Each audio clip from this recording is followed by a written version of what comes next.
हाय दोस्तों, इस वीडियो में अपन देखते हैं विस्थापन अभिक्रिया, द्विस्थापन अभिक्रिया और अवक्षेपण अभिक्रिया। क्योंकि अपन चैप्टर पढ़ रहे हैं फर्स्ट क्लास 10th साइंस, ठीक है। और उसमें अपन पढ़ रहे हैं रासायनिक अभिक्रियाओं के प्रकार, और इस अभिक्रियाओं के प्रकार में अपन की तीसरी है विस्थापन अभिक्रिया है, ठीक है। अब यहाँ पर अपन बात करेंगे कि विस्थापन अभिक्रिया, इसका अपन इंग्लिश में कहते हैं डिस्प्लेसमेंट रिएक्शन, ठीक है। जब कोई एक तत्व दूसरे तत्वों को उसके यौगिक से हटा देता है तो उसे अपन क्या कहते हैं, विस्थापन अभिक्रिया कहते हैं। वापस पढ़िए एक बार। जब कोई एक तत्व दूसरे तत्वों को उसके यौगिक से हटा देता है तो उसे अपन क्या कहते हैं, विस्थापन अभिक्रिया कहते हैं। मैं आपको एक अच्छा सा एग्जाम्पल बताता हूँ जो कि आप बचपन में खेलते होंगे। शायद हमने तो खेला, इसलिए आपको बता रहा हूँ। क्या होता है कि छोटे बच्चे होते हैं, है ना, झगड़ते रहते हैं हमेशा, और कुछ मतलब स्पेशल उनकी जगह होती है और वहाँ पर ही बैठते। अगर वो कोई दूसरा बैठ जाता है तो वो क्या कर देते हैं, उसको मतलब झगड़ा करके या फिर धक्का देके उसको वहाँ से उठा देते, ठीक है। जैसे मैं अगर बात करूँगा, छोटे बच्चे होते हैं, उसकी जगह पर कोई अन्य मतलब बैठ जाता है छोटा बच्चा, तो उसको क्या करते हैं, वो उठा देते हैं ना, पकड़ के हटा देते हैं और उसकी जगह पर वो बैठ जाते हैं। अब यहाँ पर बात ये आती है कि उसने क्या किया, उस बंदे को विस्थापित किया, ठीक है। वैसा यहाँ पर होता है क्या कि जब कोई एक तत्व होगा वो किसी अन्य दूसरे तत्व को मतलब उसके यौगिक से हटा देता है, प्रतिस्थापित कर देता है, उसे अपन क्या कहते हैं, विस्थापन अभिक्रिया कहते हैं। जैसे अब उन एक प्रयोग के माध्यम से समझते ध्यान से, बहुत इंटरेस्टिंग प्रयोग है, समझना ध्यान से। क्या होता है कि एक अपन परख नली लेते हैं, कुछ इस प्रकार की परख नली, ये लिखा हुआ है, ये देख सकते हैं आप। अब यहाँ पर देखेंगे कि एक परख नली को स्टैंड से अपन ने फिट करके इसको परफेक्ट कर लिया। करने के पश्चात अपन क्या करते हैं, 3 कील लाते हैं। अब कील क्या होती है, तो कील जो लकड़ी में ठोकते हैं, है ना, वो वाली कील, ठीक है, लोहे की।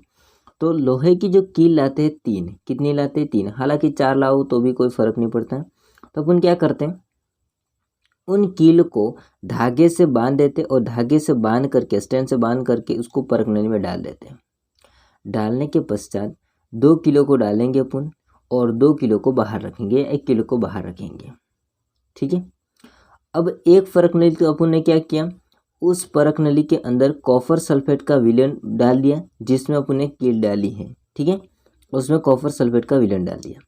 अब अपन क्या करते हैं, इसी प्रकार की एक दूसरी परख नली लेते हैं और उस परख नली में भी कॉपर सल्फेट का विलयन डाल देते हैं, लेकिन क्या करते हैं, उसमें अंदर कील नहीं डालते। अब यहाँ पर ध्यान रखना ये है कि कॉपर सल्फेट होता है, उसका कलर होता है नीला। कैसा होता है, नीला कलर। और आपकी जो कील होती है लोहे की, वो चमकीली होती है ना, नई कील है। कॉपर सल्फेट के विलयन वाली जो परख नली है, उसके अंदर जो कील रखी है उसको अपन क्या करते हैं, 20 मिनट तक रख देते हैं ना, 20-25 मिनट तक इसको अपन रखते हैं इसके अंदर।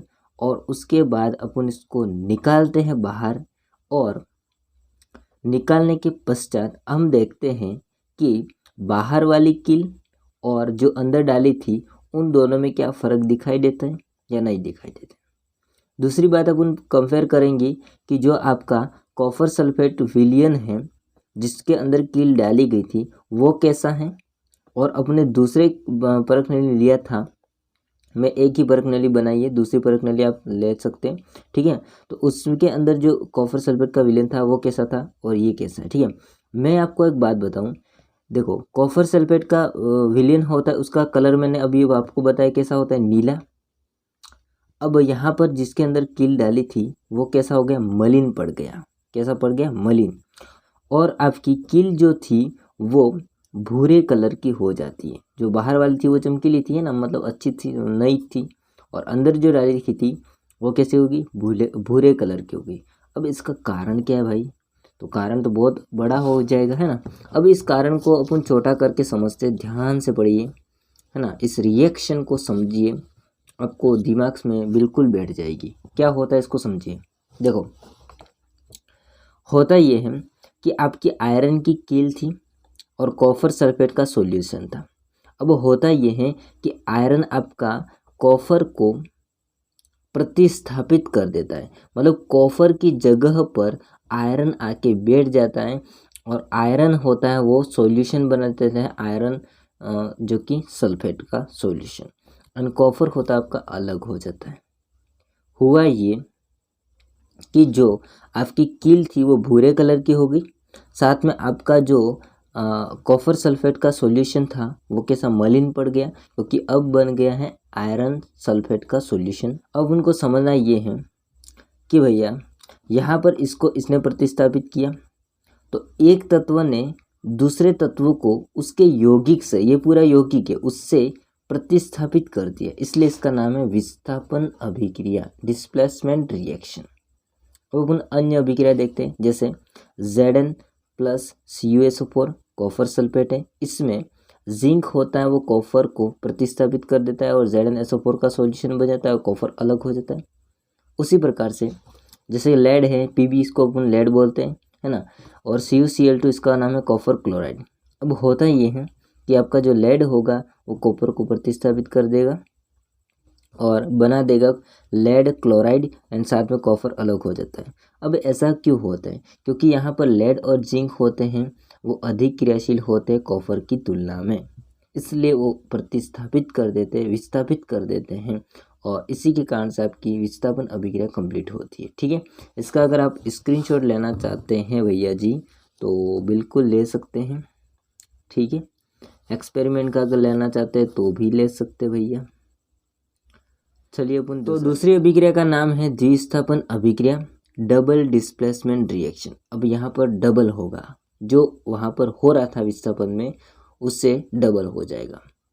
होता क्या इसको समझिए, वह अभिक्रिया जिसमें अभिकारकों के बीच आयनों का आदान प्रदान होता है उन्हें द्विविस्थापन अभिक्रिया कहते हैं।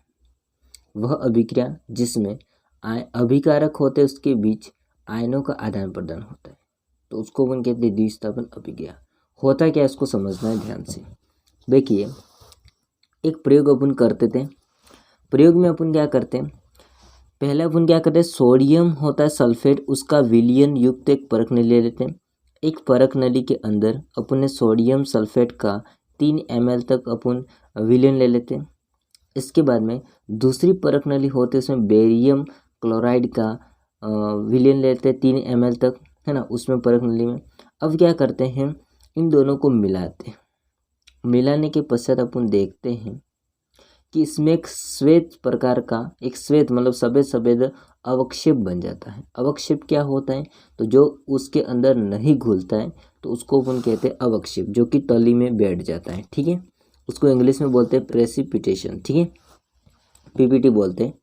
अब होता क्या इस प्रयोग में, इसको समझिए। जैसे अपने लिया था 3 ml Na2SO4 यानी कि सोडियम सल्फेट, दूसरा अपने लिया था 3 ml BaCl2 बेरियम क्लोराइड। अब हुआ ये कि Na2 होता है वो SO4 को लेकर बैठा है और Ba होता है वो Cl2 को लेकर बैठा है। Ba होता है वो किसको प्रतिस्थापित कर देता है, Na को। तो भैया जी Na होता है वो किसको प्रतिस्थापित कर देता है, Ba को। अब ये दोनों होते हैं वो क्या होते हैं, अपनी जगह चेंज कर लेते हैं। 2 बार विस्थापन हो जाता है, पहले इसको विस्थापित कर देगा बाद में इसको विस्थापित कर देगा। तो Ba होता है वो SO4 के साथ जुड़ जाता है और आपका Cl2 होता है उसके साथ Na जुड़ जाता है, 2NaCl बनता है और यहाँ पर BaSO4 बेरियम सल्फेट और सोडियम क्लोराइड बनता है। जिसमें आपका बेरियम सल्फेट होता है वो अपन को मिल जाता है एक श्वेत अवक्षेप के रूप में मिल जाता है। ये आपका बेरियम सल्फेट होता है वो श्वेत अवक्षेप के रूप में मिल जाता है। ठीक है, फिर द्विविस्थापन क्यों कह सकते हैं, क्योंकि यहाँ पर 2 बार विस्थापन हुआ है। ठीक है, एक बंदा किसी को विस्थापित नहीं कर रहा है, यहाँ पर ये इसकी जगह आ रहा है, ये इसकी जगह जा रहा है। ठीक है, समझ चुके होंगे आप।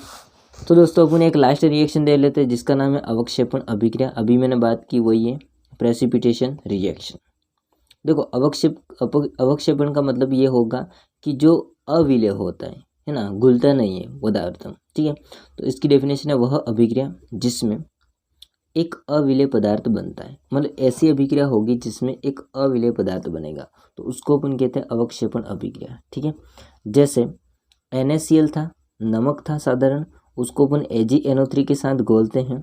Ag होता है वो Cl के साथ जुड़ जाएगा और AgCl बना देगा, और AgCl होता है अपन को एक अविलेय पदार्थ मिल जाता है जिसको अपन कहते हैं अवक्षेप, और बाकी आपका NaNO3 होता है वो अलग हो जाता है। तो ऐसा अभिक्रिया जिसमें अविलेय पदार्थ बनता है तो उसको अपन कहते हैं अवक्षेपण अभिक्रिया। सो इस प्रकार की सारी अभिक्रिया कंप्लीट हो जाती है। इसका स्क्रीनशॉट लेना चाहते हैं तो आप ले सकते हैं, और इस एक्सपेरिमेंट का अगर आप स्क्रीनशॉट लेना चाहते हैं तो भाई सब ले सकते हैं।